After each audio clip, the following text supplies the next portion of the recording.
hermanos y a todos los que nos ven por internet, por YouTube en especial. Esta es la tercera parte de la santificación del creyente por el Espíritu. Estamos haciendo un tratamiento de la naturaleza humana. Y una de las cosas que es importante entender es que la naturaleza humana sigue existiendo aún en el creyente. El pastor MacArthur, ¿no?, en una de las enseñanzas que estuve mirando por YouTube, él decía, ¿no?, palabras muy tajantes, que el cristiano huele a cadáver. Él decía que los cristianos tenemos olor a cadáver, significando de que en el creyente aún está esa naturaleza de pecado. Y como hemos visto, ¿no?, esta naturaleza es nuestro yo, todo lo que somos aparte de Cristo, como vamos a ir a Romanos 7:21, como lo expresa Pablo en Romanos 7:21.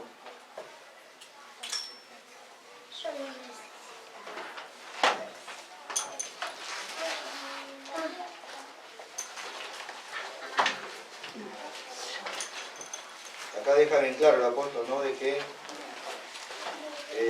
7:21, así que descubro esta ley, que cuando quiero hacer el bien, me gusta mucho como lo traduce la Nueva Versión Internacional, que es la que estoy leyendo ahora, dice: así que descubro esta ley, que cuando quiero hacer el bien, me acompaña el mal. Esta versión traduce: me acompaña el mal. Es decir, como creyentes, el nuevo hombre quiere hacer el bien. Porque lo único que sabe hacer el nuevo hombre, la nueva naturaleza, que es el Espíritu Santo, escrito en nosotros,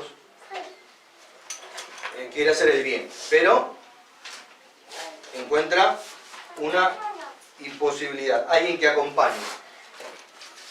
Es decir, la naturaleza humana, ahora en el creyente, es un compañero indeseable, que no deseamos. Está ahí. Y él nos mira a la cara, y lo miramos a la cara, y ya no queremos esa compañía. No queremos estar acompañados, ¿no? Por eso me gusta cómo traduce acá. Cuando quiero hacer el bien, me acompaña el mal. Vamos al versículo 18. Discúlpenme que no sigo el orden no, pero yo sé que en mí, es decir, en mi naturaleza pecaminosa, me gusta cómo traduce también porque habla de ya una naturaleza pecaminosa, dice: nada bueno habita. Versículo 17, versículo 20, dice: y si hago lo que no quiero, ya no soy yo quien lo hace, sino el pecado que habita en mí. Versículo 17. Cortó la música, ¿no? 17. Dice así: pero en ese caso ya no soy quien lo lleva a cabo, sino el pecado que habita en mí. Y traduce la mentalidad pecaminosa, esta versión, no, versión internacional, la mentalidad pecaminosa. Versículo 8, naturaleza pecaminosa. Y noten el versículo 9 de Romanos. Ya tenemos en el versículo 9.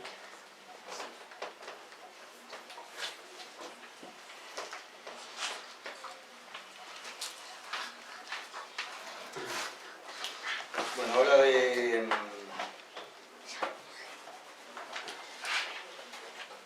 que ya el creyente no vive, ¿no? Es decir, deja sentado que el creyente ya no vive según la naturaleza pecaminosa. El creyente no vive según la naturaleza pecaminosa, pero deja bien claro que esa naturaleza habita en él, está ahí. Entonces, hay otra, la vieja naturaleza lucha con la nueva, y así es lo que sucede en nuestro interior. Ahora, vamos a dar otra definición de la santidad. Vamos a hacerlo de manera, es decir, algo básico. Es pensar como Cristo.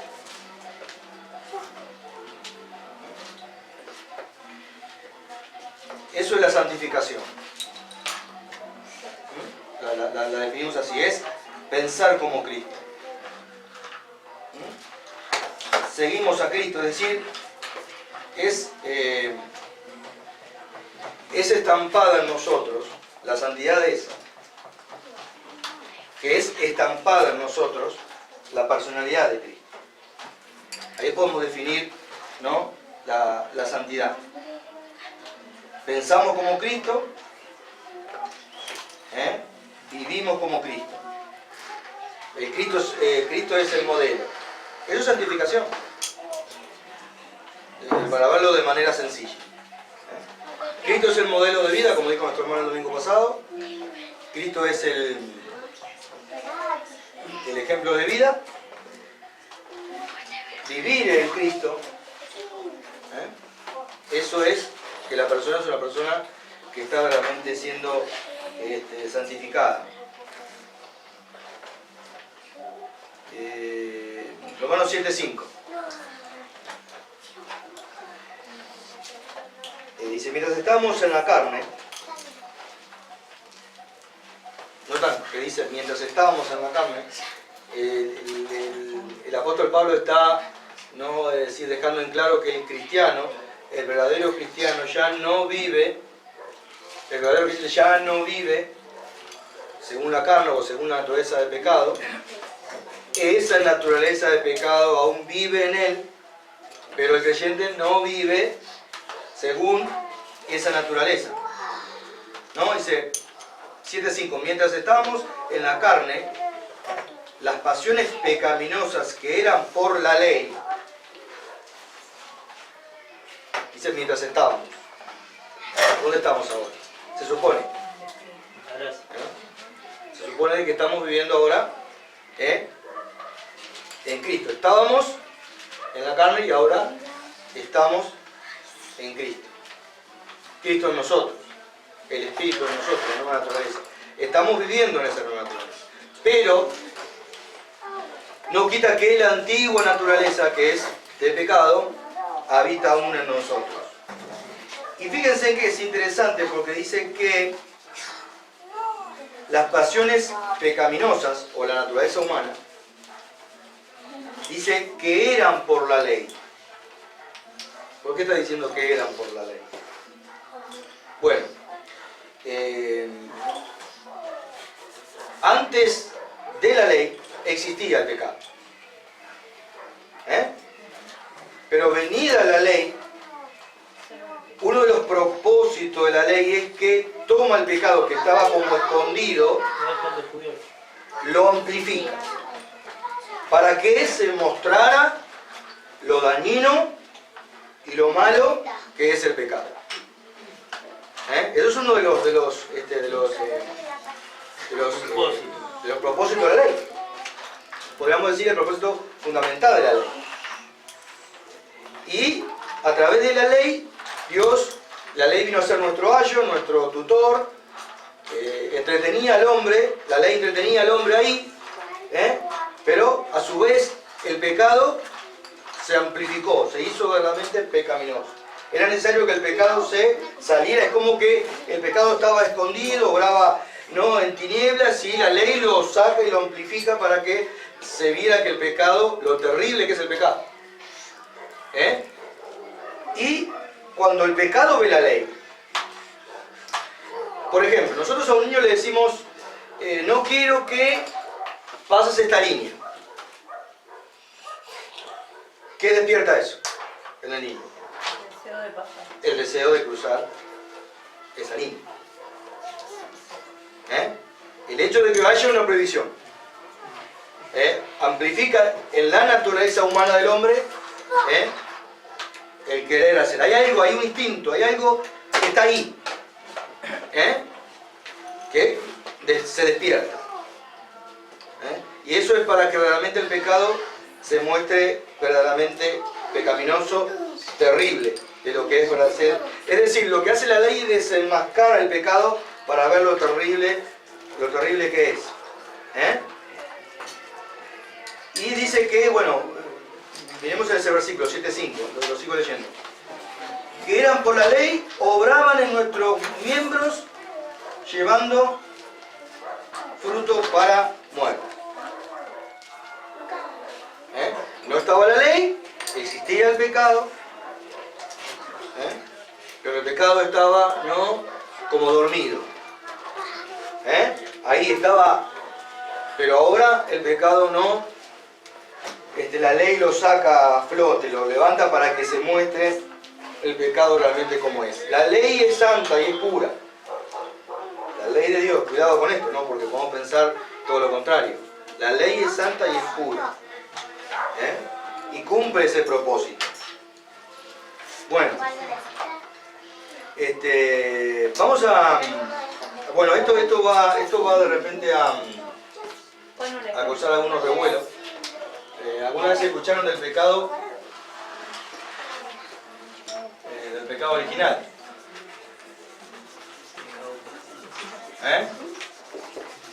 ¿Qué es el pecado original? ¿Alguna vez? La de hermano. ¿Lo escucharon? ¿Algunos? Sí, el de Adán y Eva, sí. Ese se lo dijo.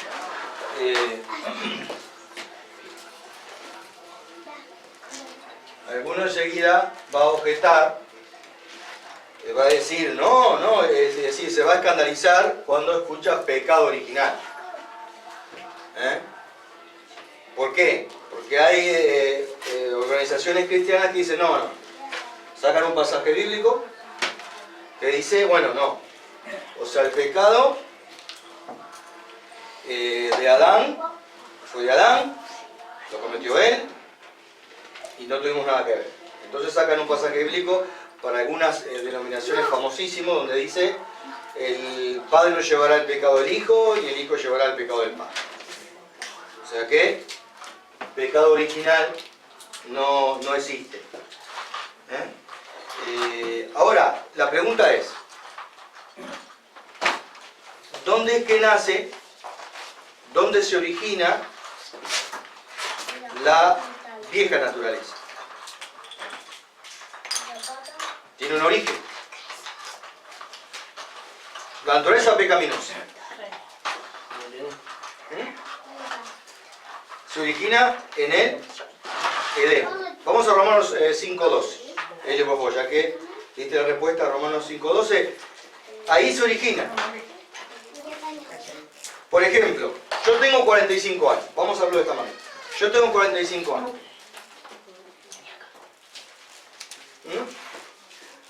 ¿Cuántos años tiene la naturaleza humana que habita en mí?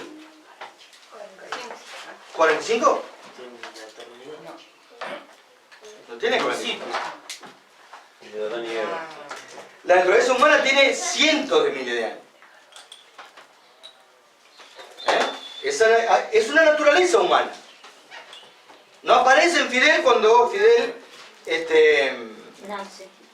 nace. Ya está incorporada, pero es antigua. Es la genética humana, diría. Lo podemos ver de esta manera. Yo tengo 45 años, pero la naturaleza humana tiene mucho más. Desde que pecó Adán. Desde que pecó Adán. Elio, por favor, Romanos 5:12. Por tanto, como el pecado entró en el mundo por un hombre, y por el pecado la muerte, así la muerte pasó a todos los hombres, por cuanto todos pecaron. Ahí está. Adán fue ¿qué? En cuanto a lo que es la naturaleza humana, la naturaleza caída del hombre. ¿Quién abre la puerta? Y entró. Entró el pecado, y el pecado dice que entró la muerte, dice que pasó. Dice, pasó como una especie de virus a todos los hombres. Vamos a 1 Corintios 15:21, Elio. Ahí nomás. 1 Corintios 15:21. Entonces podemos hablar de pecado original. De eso se trata el pecado original. El pecado original es una naturaleza humana, caída. Sí. Porque por cuanto la muerte entró por un hombre, también por un hombre la resurrección de los muertos. Ahí está hablando, ¿no? Antepone que entró la muerte, el pecado por un hombre, pero también por un hombre. ¿De qué hombre se está refiriendo ahí? De Jesús, ¿no? Entró también la vida. ¿Notamos esto? Entonces, ahí podemos darnos cuenta que la naturaleza humana es sumamente poderosa, ha aprendido mucho durante siglos y siglos, al correr, ¿no es cierto?, de los siglos, está amalgamada en el hombre y está estampada en el hombre. Esto un poco para dar otra definición más amplia. Notemos en Romanos 7:21 lo que nos dice. Dice que, así que descubro esta ley, que cuando quiero hacer el bien, me acompaña el mal. Vamos a leerlo de la versión Reina Valera. Van a ver, ¿no?, de que dice que él ve, el apóstol ve que esa naturaleza, y acá hablando un poco de, él la personifica, esa naturaleza, dice que lo lleva, lo arrastra, dice que lo toma y se lo lleva, la arrastra. Dice que me cautiva y me arrastra a hacerlo mal. El 23. En el 23. Pero veo otra ley en mis miembros, que se revela contra la ley de mi mente, y que me lleva cautivo a la ley del pecado, que está en mis miembros. ¿Cómo? ¿Quién me librará? Esta versión dice, esta ley lucha contra la ley de mi mente y me tiene cautivo. Ahí está Pablo demostrando el poder que tiene esa naturaleza humana y él la está personificando, ¿no? Dice que viene, la semana viene, nos toma, ¿no?, de los fundillos y nos arrastra a hacerlo mal. Ahora, ¿todos hemos experimentado eso o no? Sí.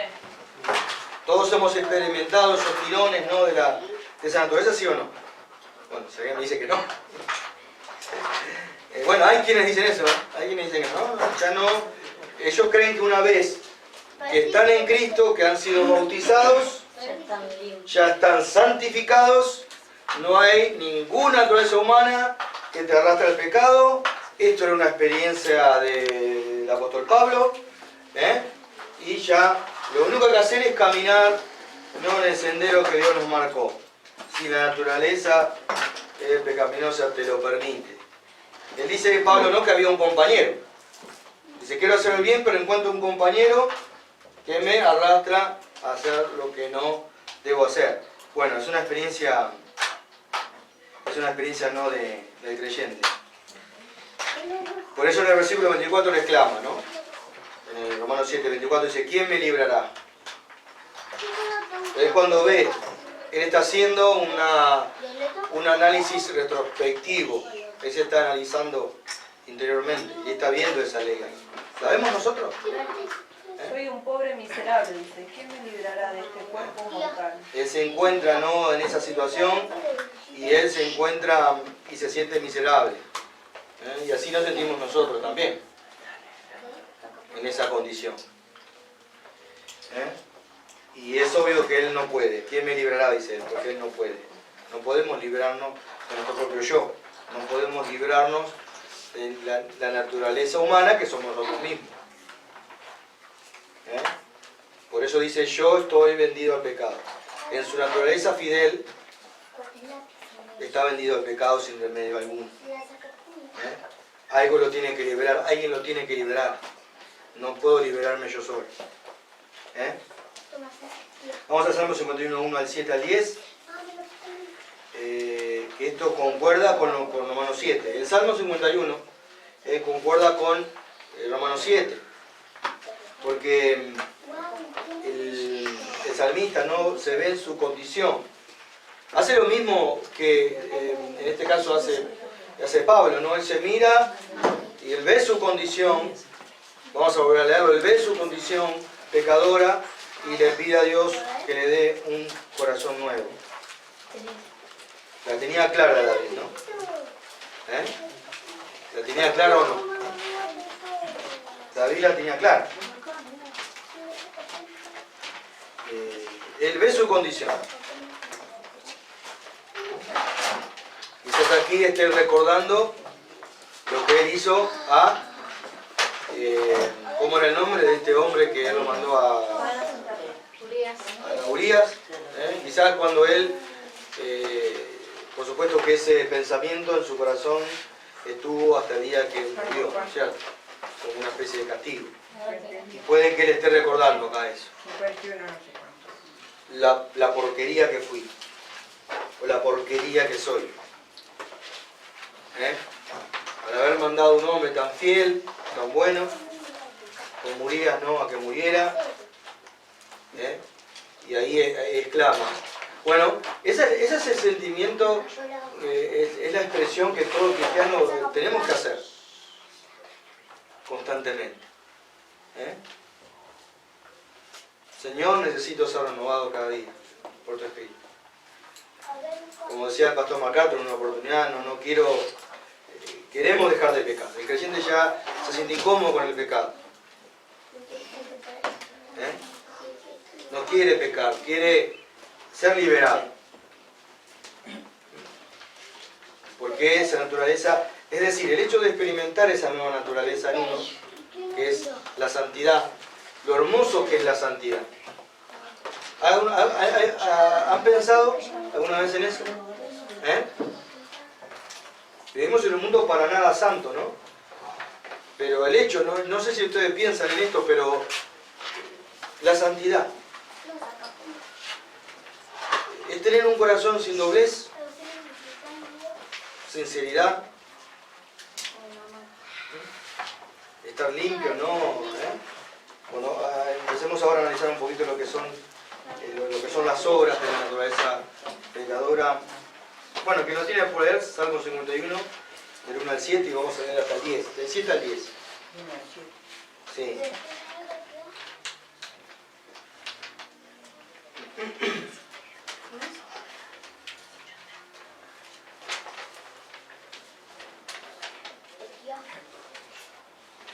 Bueno, ¿lo pueden leer? Purifícame con hisopo y quedaré limpio. Lávame y quedaré más blanco que la nieve. Lléname de gozo y alegría. Alégrame de nuevo, aunque me has quebrantado. Aleja de tu vista mis pecados y borra todas mis maldades. Oh Dios, pon en mí un corazón limpio. Dame un espíritu nuevo y fiel. Versículo 3 dice: que yo reconozco mi rebelión. Arrepentimiento. Dice: y mi pecado está siempre delante de mí. Él no era un masoquista en cuanto a estas cosas. Él está reconociendo. Sí. El 5. Yo sé que soy malo de nacimiento, pecador me concibió mi madre. Yo sé que tú amas la verdad y no el ¿Vieron cómo comienza él?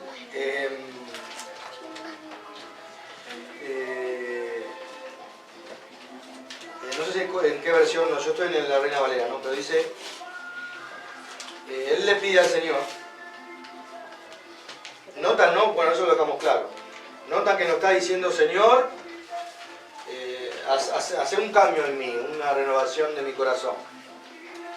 Mejoré algunas cosas que tengo que son malas. ¿Vieron que nos está diciendo eso? Él directamente dice que él es perverso de nacimiento, él pertenece a una naturaleza pecadora y le pide a Dios no un recauchutaje de lo hablábamos hoy de la mañana con Dina, ¿no? Un recauchutaje de su corazón antiguo, sino uno nuevo. Es decir, él estaba bien orientado. Bueno, esa misma orientación tenemos que tener los cristianos. Pero, o sea, creo que en esa versión está, Andrea, En el 1, dice que habla del gozo ahí. Porque verdaderamente vivir en la santidad es gozo. Porque vivir en la santidad, vivir en Cristo es gozo. Vivir en Cristo es paz. Él está pidiendo eso. El pecado lo que hace, ¿qué es en nosotros? Lo único que hace es hacernos sentir más en la miseria. No hay gozo en el pecado. No hay paz en el pecado. ¿Pero por qué seguimos pecando? Esa es la gran pregunta. Como si hubiera una deuda. Versículo 8. Bueno, ahí, versículo 8. Lléname de gozo y alegría. Primero le dice, purificame y sé limpio. Y después le dice, en el versículo 8, hazme hoy gozo y alegría. Solo después, ¿verdad? Después que el Señor lo limpia. Después que el Señor lo purifica, dice, ahora puedo disfrutar, ¿no es cierto? Una vez que Él es perdonado, que da un nuevo corazón. Es decir, que es el nuevo corazón verdaderamente lo que produce en nosotros gozo y paz. Y somos muchas veces los cristianos medio masoquistas, ¿no? Aún queremos seguir viviendo en la antigua naturaleza de pecado y de miserias. Gozo, alegría. Eso es cuando es en el nuevo corazón. Por eso decimos a los jóvenes, ¿no? De repente que no es... Vivir en Cristo es algo placentero para la vida, para nuestro ser. Dios es santo y es un Dios feliz. Si no ver la santidad como algo, esas cosas que son, me prohíben todo, total. ¿Cuál es el consejo que da a los jóvenes Salomón en Eclesiastés? Le dice, de todas las cosas de tu corazón, no te niegues ninguna. Porque, es decir, de todo lo bueno. Un pasaje muy malentendido, no se quería poner ahí en el libro, porque todos los estudiosos decían, no, ¿cómo puede ser que él dé a los jóvenes un consejo como este, que le rienda suelta a su naturaleza? De todo lo que tu corazón te diga, dale hacha, como decimos en criollo. No está hablando de eso el pasaje. Por supuesto que después se entendió en todo lo que es el contexto general, y bueno, se puso el pasaje. Pero estaban reacios no a ponerlo, porque decían, no, ¿cómo podemos pedir eso un poco? Y menos en esta época. ¿Imaginan un consejo así? Hijo, todo lo que tu corazón te diga, vale. ¿Se imaginan lo que puede ser eso, no? Es decir, es un desastre total. No está dando de todo aquello que realmente es bueno. De todo aquello que parte de Dios. Dice que todo don perfecto, dice, proviene de Dios. Dice, ¿no? En Santiago. Todo don perfecto. De eso se está refiriendo Eclesiastés. Bueno, se lo dejó de atacar. Entonces, el pecado original lo podemos entender desde este punto de vista. No el hecho de que yo participé del pecado de Adán, que él cometió el pecado, pero se produjo una naturaleza humana en la cual todos, de alguna manera, hemos caído en ese mismo pecado, por naturaleza. Así como nuestro padre le dijo a Dios, ¿sabes qué? Yo puedo arreglármela solo, puedo vivirme solo, sin ti, en el mundo. Hicimos todo eso exactamente lo mismo. ¿Por qué? Él se descarrió como oveja. Y nosotros hicimos exactamente lo mismo. Del tal palo tal astilla. Pecado original.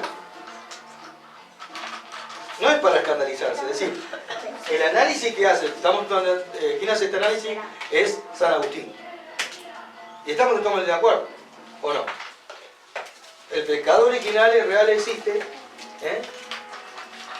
No estuvimos en el Edén cometiendo el mismo pecado de Adán, pero a lo que a la naturaleza humana se refiere, todos, ¿no es cierto?, y fuimos para ese mismo. Es el mismo perro con un collar diferente, como decía mi abuelo. Entonces, por eso este maravilloso Salmo, ¿no? 51, algunos objetarán y dirán, bueno, no, eso está en el Antiguo Testamento. Está en el Nuevo también, porque está en el Romano 7. Él pide un nuevo corazón. Vamos a Gálatas 5:17, por favor.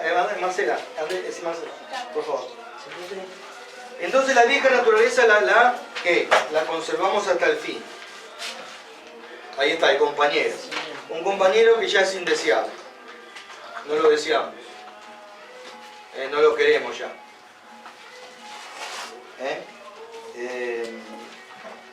Queremos desembarazarnos de 5, ¿qué?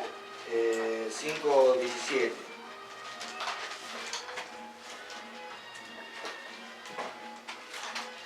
Dice, porque esta desea lo que es contrario al espíritu, y el espíritu desea lo que es contrario a ella. Los dos se oponen entre sí, de modo que ustedes no pueden hacer lo que quieren. No necesariamente el apóstol está diciendo que no podemos. Podemos, pero encontramos siempre que el cristiano que encuentra. Está hablando de la naturaleza pecaminosa. De la nueva naturaleza y de la naturaleza pecaminosa le está diciendo de que se oponen entre sí. Para que no hagas, no está diciendo que, lo que está diciendo el apóstol es que siempre habrá un impedimento para hacer la voluntad de Dios. Y ese impedimento somos nosotros mismos, somos nuestra propia naturaleza. Dice que una se opone a la otra. Son dos naturalezas no que chocan. A partir del 16. A ver.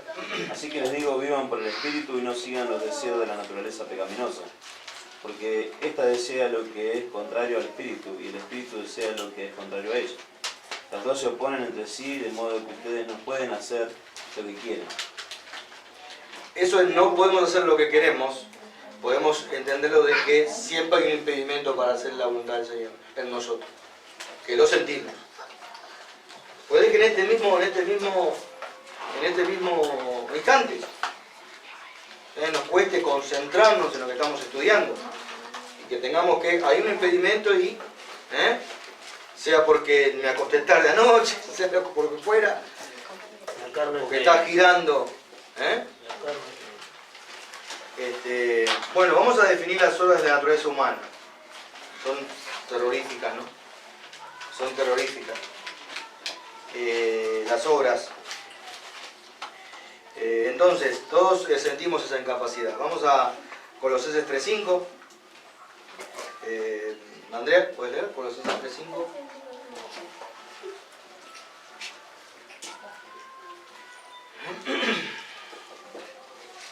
Y que Dios nos libre. Que Dios nos libre y que nos haga libre de todo esto. Porque acá estamos hablando de las obras de esa naturaleza. Y hay algunas nada más, Algunas. 3:5. Hagan pues morir todo lo que hay de terrenal en ustedes. Que nadie cometa inmoralidades sexuales. Ahí está, paramos. Inmoralidad sexual. Esta fornicación. Para Dios la fornicación, la inmoralidad sexual es algo asqueroso. Para Dios la inmoralidad sexual es algo verdaderamente es sucio. Ahora, hagamos el equilibrio. El sexo Dios lo creó, es maravilloso, es la expresión del matrimonio, no es santo, pero acá no está hablando de eso, está hablando de otra cosa. Está hablando de la fornicación o de la impureza, ¿no? Como dice esa versión, impureza sexual. ¿Cuál es la impureza sexual? Bueno, la homosexualidad es impureza sexual. Podemos catalogarlo así, es una impureza sexual, es contra naturaleza. Es la relación sexual entre un hombre y una mujer sin estar casados. Y ahí podemos... También podemos tomar esto como la fornicación espiritual. Muchas veces Dios le dice a su pueblo que fornicaron. Es decir, espiritualmente, ¿no? Por eso también sucede con el adulterio. Por eso Santiago dice, oh almas adúlteras. Se refiere a esos dioses que podemos tener que atesoramos, dejamos a nuestro Dios adorar a Dios, Él es nuestro único Dios para adorar a otro Dios. Eso es adulterio espiritual. Dios lo dice así en la Biblia. Es adulterio. Me han dejado a mí, hemos dejado a nuestro esposo para ir en pos de otras cosas. Y sabemos la inmensidad de ídolos que hay de todo tipo y de toda calaña, de todo color. Podemos hacer, un hijo un Dios que compita con nuestro Señor Jesucristo, eso es adulterio, Él lo tiene como adulterio. Podemos amar a nuestro auto, podemos decir el trabajo puede ser nuestro Dios, puede ser nosotros mismos, nos endiosamos, nuestro yo tiene que ser destruido, nos endiosamos a nosotros mismos, nuestra esposa puede ser nuestro Dios, nuestra profesión, bueno, ponga ahí la lista. Bueno, eso también es una especie de fornicación, es una especie de impureza. Después sigue, ¿quién lo produce todo esto? Y no me digan que en nuestra naturaleza humana no hemos caído en esto. No nos hagamos ahora todos que somos. En cuanto a alguna de estas cosas, en la naturaleza humana está ahí. Sigue siendo impureza. Ni haga cosas impuras. Impuras. ¿Cómo podríamos definir eso, lo impuro? Lo impuro es que la impureza, ¿se acuerdan que lo habíamos visto? Es algo que está mezclado. Puede haber hasta impureza de intención. Impureza de intención. Mi intención no es una intención genuina, no es una intención pura, no es una intención santa. Es una intención que puede estar aparentada de algo bueno, pero tiene impureza, tiene otros intereses. Y esto es terrible. Es terrible, ¿no? Nunca le ha tocado estar al lado de personas que son como si estuviéramos durmiendo con el enemigo. Pareciera que estuviéramos por las mismas cosas, pero sus intenciones eran completamente eran impuras. Sus intenciones eran impuras. Por eso siempre los cristianos tenemos que estar examinándonos de lo que hacemos, por qué lo hacemos. ¿Por qué hago lo que hago? ¿Qué es lo que define? ¿Cuál es la intención? ¿Es verdaderamente la intención santa? ¿Es pura? ¿Es limpia? ¿Está manchada no de impureza? Bueno, nuestro corazón es engañoso, así que tenemos que sacarnos esas cosas. Pasiones desordenadas. ¿No? Decida sus pasiones y malos deseos. Los malos deseos. Bueno. Lo más común. En esta versión dice bajas pasiones. Bajas pasiones. Bajas pasiones. Bueno. Pasiones buenas. Las pasiones más comunes. Que se dan en las iglesias, se dan en el trabajo, se da. Y a veces yo digo, no, Señor, apartá todas esas cosas, ni toda esta basura. Bueno, son los celos, la envidia, el odio, son lo más común. Vamos a dar toda una especificación. Lo hicimos en una oportunidad con los jóvenes esto, ¿no? Habíamos dado toda una especificación de todo, ¿no? ¿Has sentido celo alguna vez? ¿Sos una persona celosa? ¿Has sentido celo alguna vez?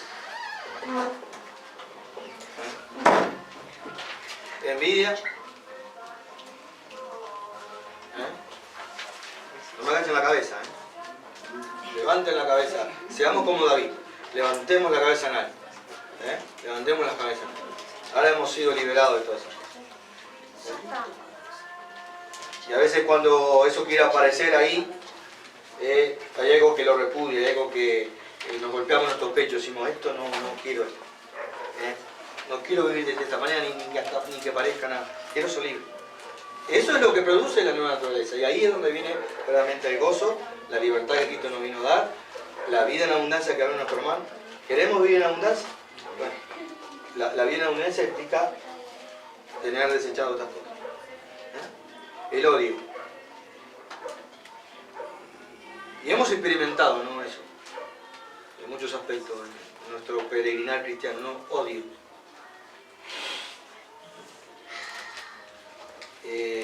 ¿Cómo sigue?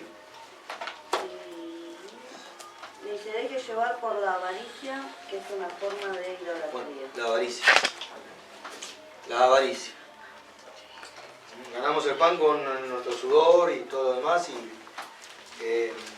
nos contentamos con lo que tenemos, con lo que nos ha dado. Y eso es una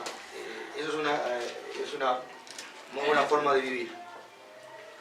Eso equilibra la mente. Una mente equilibrada, ¿no? La ausencia de todo tipo de avaricia. Idolatría, ¿qué es idolatría? Versículo 9.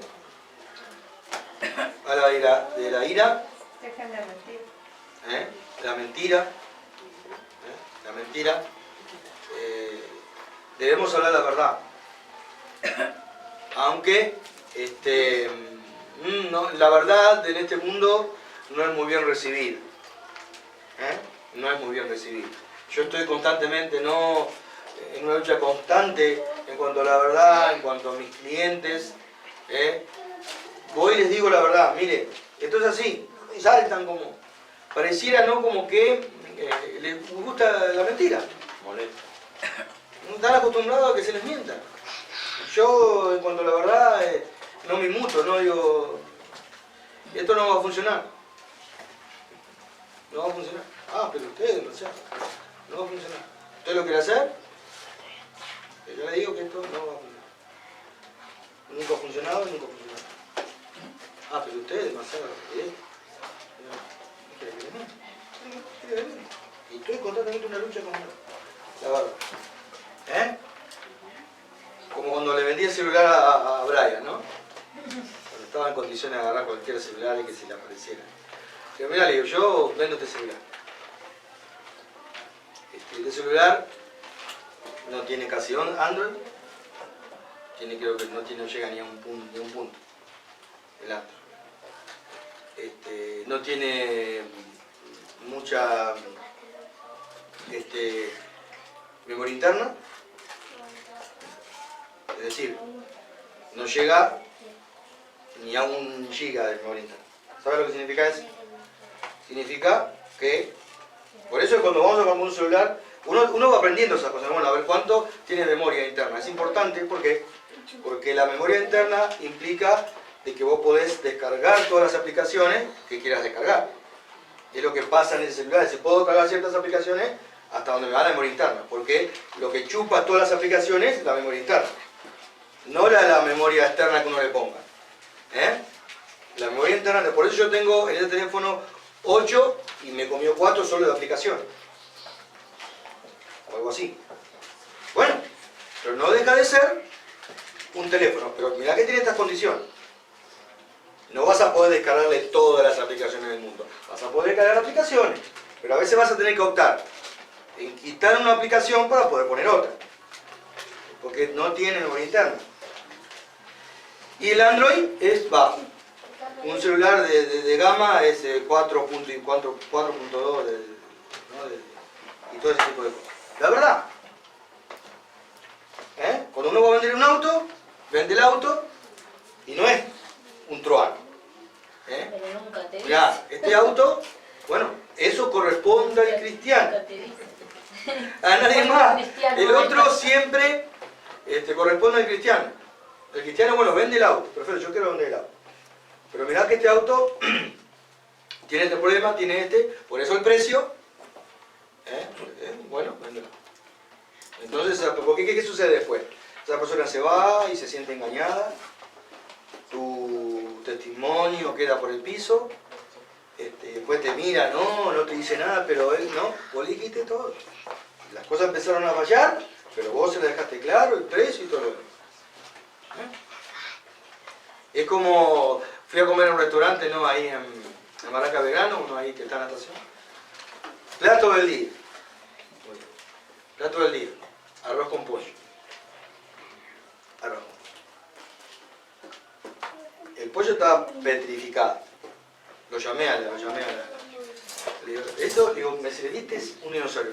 Digo, ¿puedo ir a hablar con el cocinero? Para decirle. Pues es importante que esas cosas se digan. Porque si uno lo come, entonces el cocinero nunca se va a recatar de decir, no. Hay que seguir con la... Y pues, entonces él dice, pucha, le están quejando. Esto la verdad, digo, este pollo tenía por lo menos, vos estás ahí poniendo plato del día, metiendo pollo que tiene no sé cuántos 5 días. Eso le que estoy, el pollo lo toma, le lleva. Pobrecito, ¿no? El mozo que en parte no, bueno, tiene culpa y no tiene culpa, ¿no? Porque es parte del negocio, claro. Se tiene que llevar la de él también, porque es salpicado. ¿Se dan cuenta? Bueno, la mentira. Debemos decir la verdad, duela o no duele. Es decir, ¿cómo sí? Versículo 9 dice, bueno, no se mientan los unos a los otros, puesto que ya se han despojado de lo que antes eran y de las cosas que antes habían. ¿Vieron que Pablo no anda con chiquitas? Estas cosas las hacíamos y estas cosas las hacíamos también nosotros. Pero lo importante, ¿saben qué es? Que las hacíamos.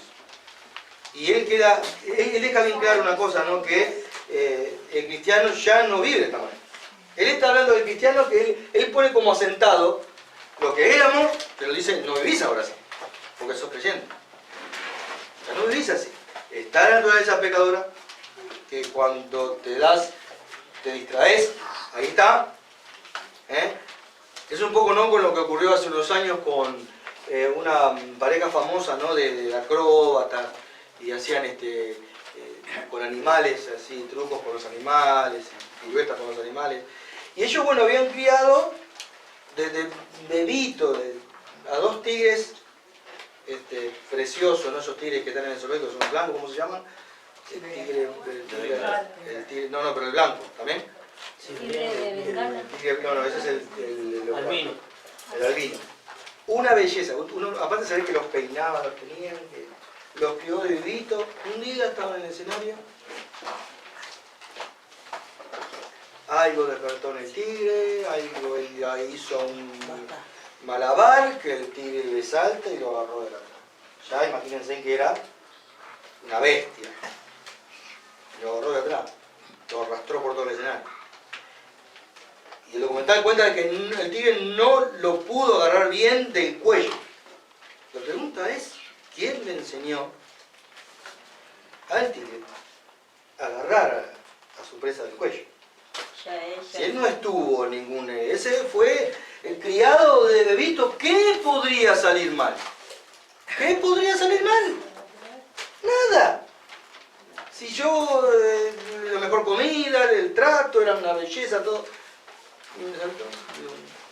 Lo arrastró y le quebró la columna, le dejó paralítico. No lo mató. ¿A qué se debe? Si él lo crió como dice el dicho, ¿no? Lo crié de potrillo. ¿Por qué? Es la naturaleza innata, ¿no? Hay algo despertó, algo en él ancestral de agarrar su presa, de querer algo que él hizo y no aprende, El hombre no aprende. He visto uno con un oso, un día entró ahí el entrenador donde estaba el oso y el oso lo agarró, pero parecía que fuese un pedazo de un trapo. Imagínense un oso pardo cuando se para. Es una cosa así, es una bestia. Lo agarró, pero imagínense las pezuñas, lo destrozó. Y no había quien lo pudiera sacar. Pero aún siguen embromando. Ellos creen que pueden cambiar la naturaleza de esos animales. Uno lo ve cuando son gatitos, ¿no? Qué linda, juegan, ¿no? Pero ya cuando tienen cierto... Uno puede ver a esos entrenadores que hay como que... Es como que el animal le está diciendo, sí, ¿sabes qué? O sea, vos sos un entrenador, pero viste, mantenete allá, a veces hay un par de arañazos, como diciendo, quédate ahí. Sí, un día, chagate, punto. Porque es su naturaleza. innata, es una naturaleza ancestral que está ahí. Y esto éramos.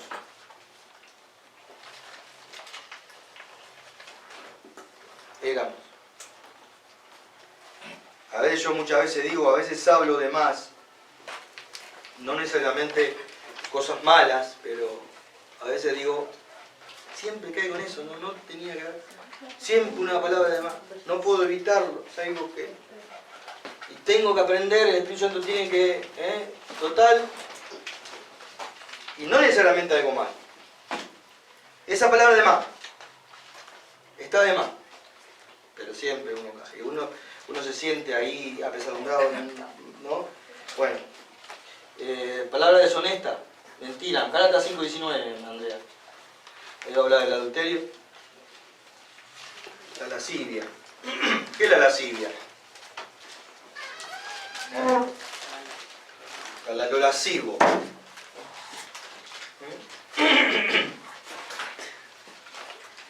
A todo lo que se llama lascivia. Bueno, el adulterio sabemos. El adulterio es aún mirar a una mujer con deseos en el corazón es adulterar con ella su corazón. Lascivia. Gálatas 5:19. Es fácil ver lo que hacen quienes siguen los malos deseos. Cometen inmoralidades sexuales, hacen las cosas impuras y viciosas. Bueno, ahí podemos encarar lo que es lascivia. Impureza y libertinaje, dice el libro. Dice que, al principio dice Andrea que Es fácil ver sigue. lo que hacen quienes siguen Sigue. los malos deseos. Ahí es lo que dice, podemos unirlo a hacer una concordancia con Juan cuando dice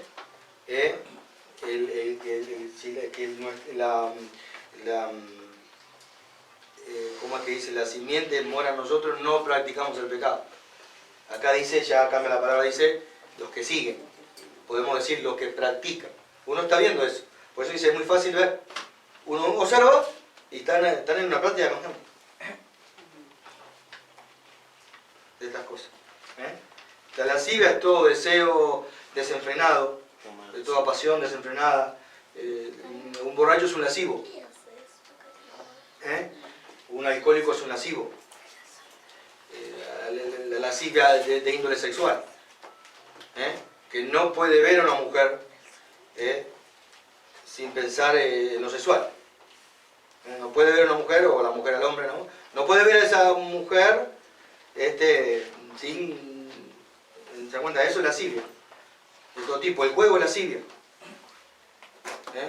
Es esa pasión por estar, ¿no? La ludopatía de estar, ¿no? Frente ahí, estar, ¿no? Con los ojos que se desorbitan, es lascivia también. No pongamos estas cosas, no pongamos la lascivia únicamente a lo sexual y de ahí no, la lascivia tiene,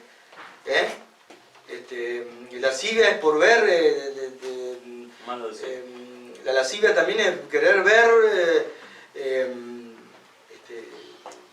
sangre. Violencia. Claro, hay gente que es lasciva también. Es decir, se recrea con eso, ¿no? Los pedófilos, eso. Bueno, eso también es lascivio. Dios nos libre de todas las cosas. ¿No? Es decir, queremos vivir, ¿no es cierto?, en santidad. Por eso ahí empezamos a ver la santidad como algo precioso, algo maravilloso. Empezamos a ver la santidad como la libertad. Estoy liberado, o al menos estoy siendo liberado.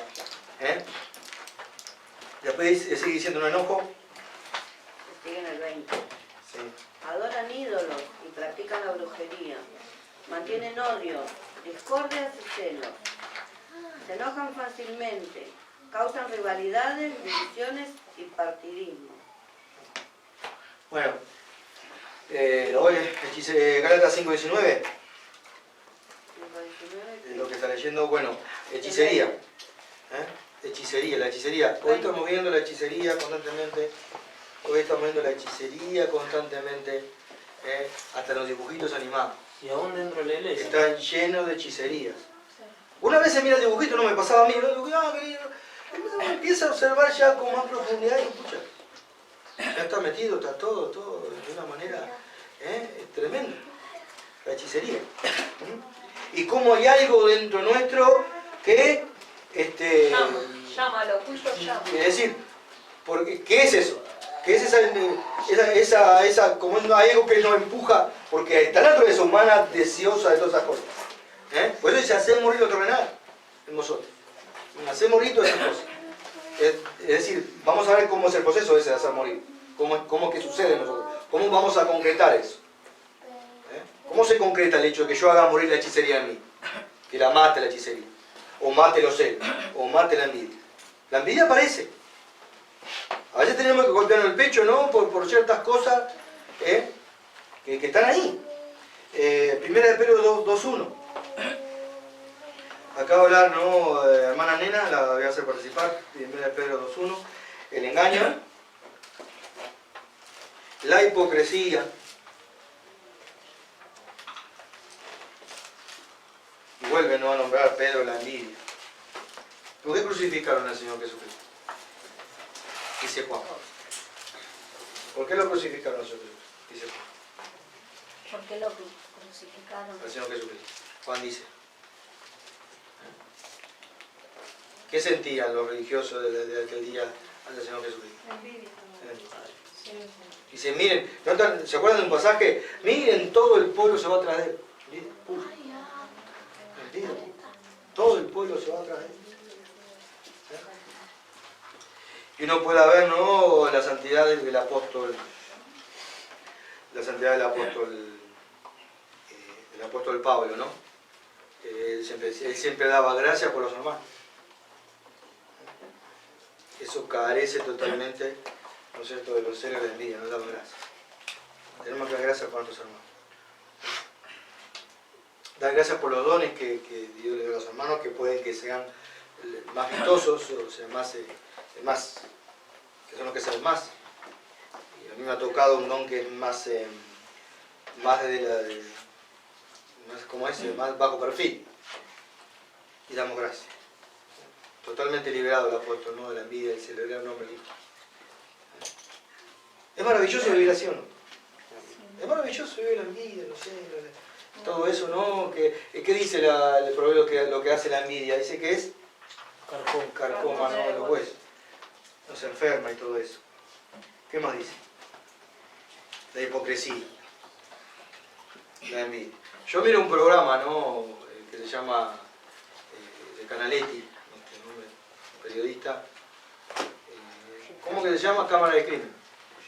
Y a veces Alicia me recalca, ¿no?, porque el último sábado él trató todos los asesinatos de niños, de las madres que matan a sus hijos y todo.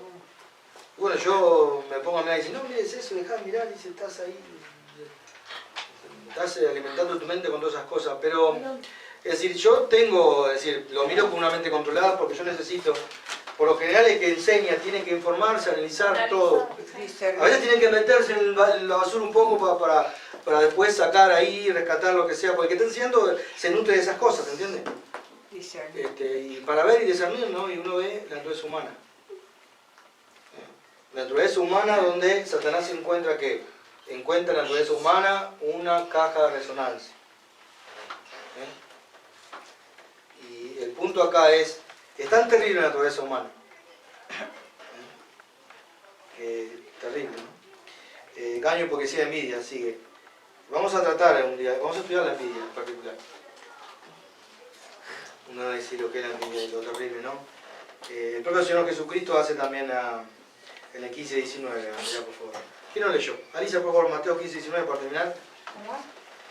Mateo 15-19, el Señor Jesucristo también habla, no sé, de la naturaleza humana. ¿Se acuerdan que yo les dije? Todos los apóstoles trataron la naturaleza humana. Primera Pedro 2.1. Primera Pedro 2.1, anotalo eso. Mateo 15-19, léeme ahora. Bueno, ahí va a hablar de Pedro, ¿no?, de engaño, hipocresía y envidia. Va a hablar, ¿no es cierto?, de... Bueno, ahí decía borracheras y orgías, ¿no, Andrea? Sí. Borracheras y orgías. Que la borrachera es una especie de lascivia. Leo. Bueno, las orgías saben qué se trata la orgía. ¿Qué es la orgía? ¿Cómo se define la orgía? ¿Qué es una orgía? Básicamente la orgía es una fiesta. Ritual, puede ser. Es una fiesta. Una orgía es una fiesta. Pero en esa fiesta hay desenfreno sexual, es decir, desenfreno de todo tipo, no necesariamente de sexual. Y alcohol, de todo, droga, todo eso. Un grupo de personas se puede estar dando una orgía de droga o de alcohol, están todos De tomando, violencia. están todos de violencia. O baile. Por supuesto que está más orientado a las fiestas, digamos, de índole sexual. Eran las que cometían las sacerdotisas, ¿no?, de Éfeso. Habían sacerdotisas que eran las sacerdotisas sexuales, donde después el apóstol en la revelación de Apocalipsis va a decir que ahí estaba el trono de Satanás. Así que pensemos en por qué se hacían todo ese tipo de cosas. Es decir, es una fiesta donde existen, se le da rienda suelta a todo. No quiero extenderme en este punto porque es bastante suyo si no tuviera que hablar, ¿no? Es una fiesta donde todo se permite, a nivel sexual, alcohol, de todo tipo. La inmoralidad sexual, ¿no? Es decir, la homosexualidad y todo entreverado. Eso es una orgía. Cuando Moisés llevó al pueblo e hicieron orgía. Bueno, ahí está. Cuando Ahí está, dieron muy todo. bien, hermano. que- Muy bien, Se pusieron todo a Toda bailar, la y a riqueza fiesta total. Todo el oro que llevaba. Bueno, Alicia, por favor. Sí. Porque del corazón salen los malos pensamientos, los homicidios, los adulterios, las fornicaciones, los hurtos, los falsos testimonios, las blasfemias. Falso testimonio, no sé en qué puede traducir, pero es calumnia. Es algo terrible la calumnia. La calumnia es algo... Dios odia la calumnia. Falso testimonio. Y eso lo vemos, ¿no?, en los dramas de Shakespeare. En los dramas de Shakespeare. Otelo, ahí vemos la calumnia en su máxima expresión. Hasta el punto que él asesina, ¿no?, a su esposa, ¿no?, por todo un cuento que le trajo otra persona, y él en el lecho de muerte de su esposa sabe, ¿no?, que ella era inocente. Desacreditar la calumnia, es decir, el propósito de la calumnia es desacreditar. Es una especie de asesinato también la calumnia. Desacredita a la persona. Por eso siempre cuando vienen con un cuento XX, vemos las dos partes. Porque puede haber, ¿no?, en proceso una calumnia. Como nos sucedió a nosotros. Pasó a nosotros. A nosotros, Dios quiera, ¿no?, que todas estas personas puedan no llevarse eso a la tumba. Inventaron muchas cosas. Arrepentirse antes de que eso. Es decir, tenemos que, por eso dice, es tan enérgico la palabra, despojado de todas estas cosas terrenales. Estamos en esa tierra para eso, ¿no? Y ahí dice el Señor, del corazón sale la naturaleza humana. Los homicidios. Por eso estoy viendo esos programas, ¿no? Y ahora estamos, bueno, analizando todos los asesinatos de padres que asesinan a sus hijos. Y algo terrible. ¿Qué es lo que produce eso? La naturaleza humana amplificada y acomodada ¿por quién? Por el príncipe de las tinieblas. Es satánico. ¿A quién obedece la naturaleza humana? Lo vimos ahí en Efesios 4. ¿A qué obedece la naturaleza humana? Este mundo. Efesios 2.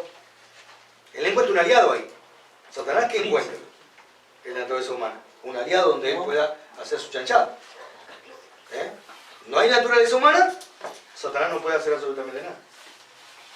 ¿Se dan cuenta? No tiene. Por eso, ¿se acuerdan? Ese pasaje donde el Señor estaba en el Monte de los Olivos y él dice, viene el príncipe de este mundo y si él en mí no tiene nada. O él no tiene nada en mí. No había naturaleza de pecado en el Señor. Y Satanás no podía. No había ningún negocio del Señor con Satanás. No tiene nada, es decir. Ni asociación. Nada. Dice, no tiene nada. Y muchas veces hemos sido más satánicos de lo que nosotros pensamos. Es como decía Antonio Lavey, que era el que escribió la Biblia, entre comillas, satánica. Y hay una frase que es una verdad. ¿Ustedes qué creen? Dice, el mundo es más satánico que ustedes piensan. Es verdad. Observen los dibujitos animados. El satanismo que hay. Es impresionante. Hay unos dibujitos que les tengo prohibido a ellos. O sea, porque realmente uno ve la hechicería y Dios dice que la hechicería, no importa de cómo se manifieste, si es un dibujito inofensivo, si es lo que sea. Pero hay algo, ¿no? Que nos quedamos ahí a ver esa hechicería. Bueno, que el Señor nos libre. Ay de mí que me librará de este cuerpo de muerte. Todo esto que está acá está englobado en la naturaleza humana. Y puede despertarse como ese tigre. Que un gatito, creció, pero un día ahí salió. Lo que realmente era un tigre, se convirtió en ese gatito a una terrible bestia. Que casi asesina a su propio amo. Así que Dios nos libre. Que podamos vivir en libertad. Que podamos vivir en libertad. Que sortemos a aquellos que no lo están haciendo. Y presentemos el Evangelio a aquellos que verdaderamente están viviendo de esta manera, que no acepten a Jesucristo como Señor y Salvador, no quieren venir a Jesús, porque Jesús dice, no queréis venir a mí. No queréis venir a mí, queréis aún seguir viviendo en vuestras pasiones y delitos y pecados. Queréis seguir. No vienen, punto. No queréis venir a mí. El Señor Jesucristo lo deja claro. No queréis venir a mí. Ahí tenemos, bueno, algunos de nuestros familiares, no, hijos, que no. La característica es, no queréis venir a mí. Que el Señor Jesucristo les dice, a voz en cuello, no queréis venir a mí. Punto. No queréis venir. ¿Queréis venir? Vamos a ver. Señor, te damos las gracias por todo esto, tu palabra. Que a pesar de que estamos estudiando es sumamente importante en la condición que vivíamos.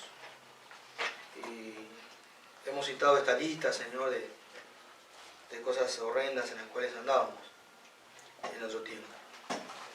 Antes de que vinieras a nuestro encuentro y nos sacaras, Señor, de esa oscuridad.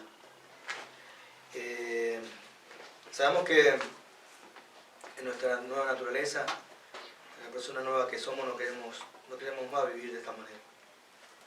Nos sentimos incómodos, Señor, con todas estas cosas, estas emociones y sentimientos que son producto de esta naturaleza humana que es innata en nosotros. Pero en esperanza sabemos que vas a librarnos de todo esto un día. Señor, ya no habrá nada de esto. Vamos a ser verdaderamente libres, Señor. Pero podemos ahora, en el consuelo de ser liberados, mientras caminamos mirando a tu Hijo Jesucristo, el Espíritu Santo en nosotros nos libera, porque tiene el poder para poder adormecer, Señor, y dejar sin efecto todo esto. Así que ayúdanos, fortalecenos. No tenemos que entristecer al Espíritu Santo para que pueda obrar y pueda limar todas estas cosas. Así que tomamos conciencia y tendremos todo esto en el nombre de Jesús nuestro Señor. Amén.